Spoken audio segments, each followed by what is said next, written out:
steps to end the lockdown. Let's get the latest situation there. Joining us live is Christine Benedicto. Hello, Christine. Hi, Christine. How are you doing? Good to see you. Hi, Alma. Can you hear me? Yes, I can hear you now. Yes. Uh, Thank you for having me. The update from Switzerland, where in Switzerland, the rate of new cases of COVID-19 has started to slow down. And the number of people in hospitals due to the virus has also stabilized. This morning, the official numbers from the Federal Office of Public Health shows close to 28,000 of confirmed cases and nearly 1,200 fatalities.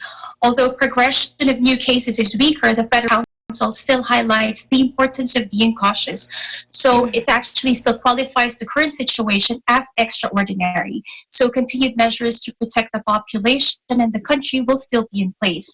The country has been in a national state of emergency um, since mid-March, but effective April 27th, the plan to start a gradual easing of measures as long as strict precautionary measures are observed uh, are in place, and depending also on the improvement of the situation. So the three phases consist of effective April 27th, the reopening of one-on-one service providers such as medical practices and hairdressers, as well as of DIY stores, and also hospitals will be able now to resume all medical procedures and outpatient care. On April 29th, the Federal Council will decide if, effective May 11th, primary and secondary schools can reopen. And then on May 27th, a decision will be made on public and private events and on the opening of upper secondary schools starting June 8th. Large-scale events will likely remain banned until July. In the meantime, life goes on. Students do school, work from home, and when possible, parents continue to work from home. Every 9 p.m., there is a tribute to frontliners from everyone's homes, and we continue, my family, for example, we continue to have weekend balcony concerts courtesy of one of our neighbors right in front of us. So that's the update from Geneva, Switzerland.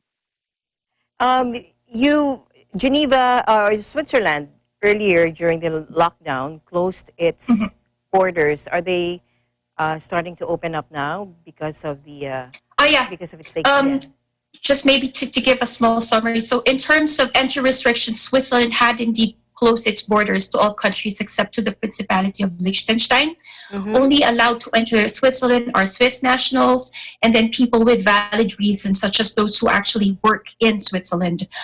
Geneva, which borders France, for instance, had indeed also closed around 70% of its borders, leaving only 7 borders open 24/7, and I think another 2 with scheduled opening hours. And starting this week, 5 additional borders with France were opened during peak hours in the mornings and late afternoons. Maybe it's also important to highlight that when the city initially closed its borders, there were very long queues at the only remaining open borders. So this was problematic because many frontliners actually live in neighboring France. So those workers were then given car stickers, which give them priority entry and access to the country.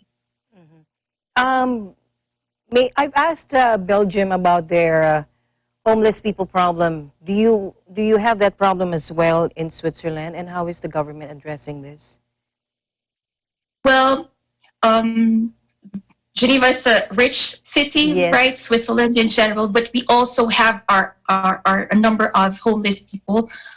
In Geneva, for instance, there are quite a few civil protection shelters, and a lot of NGOs, non-governmental organizations, do work hand in hand to help those who are homeless. Give them free meals, free access to showers. Be able to stay the night, etc.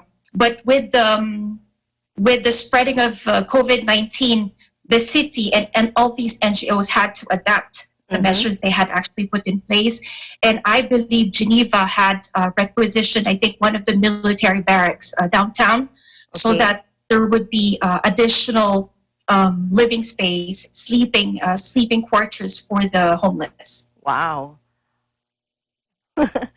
All right. Thank you so much for that update, Christine. And do keep yourself healthy. And we'll see you soon for more updates. Thank you. Thanks so much, Alma. Thank you for having me. For Eagle News International from Geneva, Switzerland, and Christine Benedicto, we live in interesting times. And Eagle News will be right back. Stay tuned.